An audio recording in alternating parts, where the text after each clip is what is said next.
I am a 39-year-old woman who has always lived a quiet, simple life.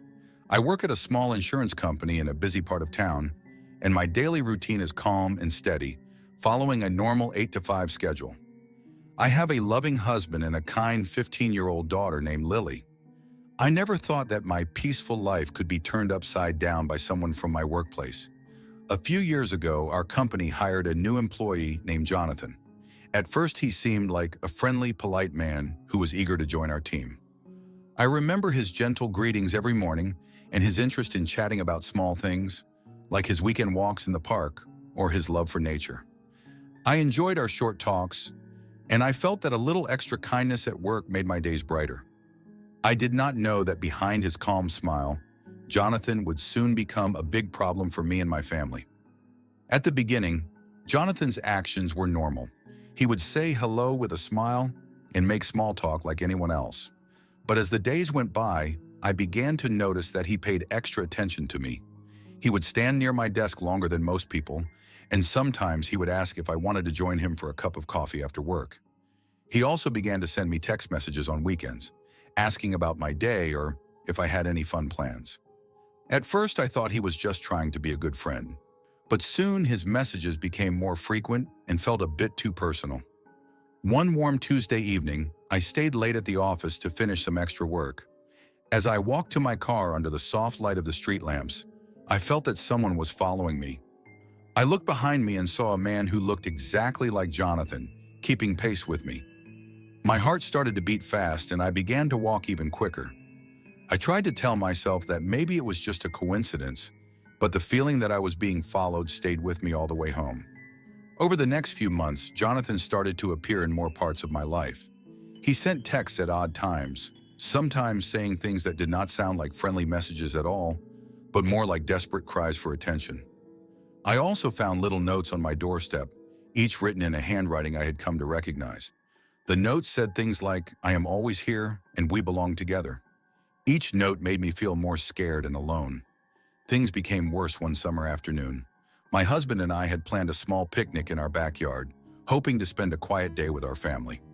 Lily was excited to play outside, and we set up chairs and a table under the warm sun. I had told everyone that this was a private family day, so I did not expect any unexpected guests. But as we were arranging everything, I saw a man standing near the fence. My heart sank as I recognized him. It was Jonathan.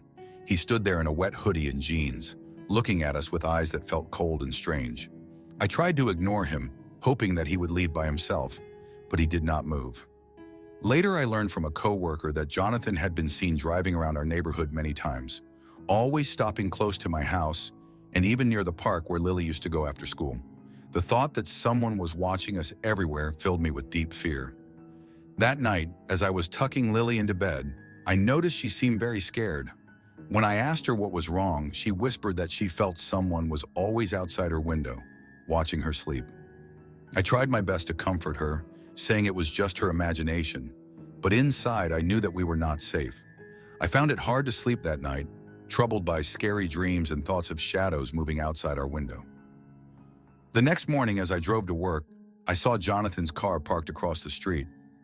I felt a cold chill run through me. This was not a chance meeting. Soon after, I began to receive more text messages from a number I did not know. The messages were short and made me feel very uneasy. They said things like, "I see you and you are mine." Each message made me feel more frightened, as if someone was watching my every move. I told my husband about these messages and he urged me to keep all the texts and to be very careful. Then came a rainy Friday evening that made everything worse. My husband was late from work, so I was home alone with Lily. I planned for a quiet night, trying to forget the past weeks. But then, a soft knock at the door startled me. Thinking it was a neighbor, I opened it, only to find Jonathan, soaked and desperate. His red, teary eyes unsettled me. He said he had been trying to reach me all day, insisting our lives were connected and that he would always take care of me. Terrified, I shut the door and called my husband. He rushed home, ensuring Jonathan left. Even after that night, the fear did not go away. I checked locks repeatedly, installed cameras, saved messages as proof, and changed routines. No matter what I did, the feeling that Jonathan might return never left me. Then one evening, the worst happened. Lily called me in a small, trembling voice, saying that someone was outside her room. I ran upstairs as fast as I could and found her hiding under her blanket, crying softly. My heart broke when I saw how scared she was.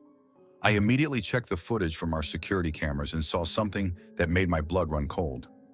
I saw Jonathan's shape moving slowly along the side of the house, and he came very close to the window where Lily was sleeping. I felt as if my whole world was falling apart. Without waiting, I called the police. The police arrived quickly and gathered all the evidence. Searching Jonathan's apartment, they found disturbing items, photos of Lily taken without her knowing, and personal things from our home. It was clear he had been watching us for months, tracking our daily lives. His actions showed he planned to harm us. Jonathan was arrested for stalking and harassment, and a restraining order was placed. I felt relief but also deep sadness that someone I once trusted had turned into a threat.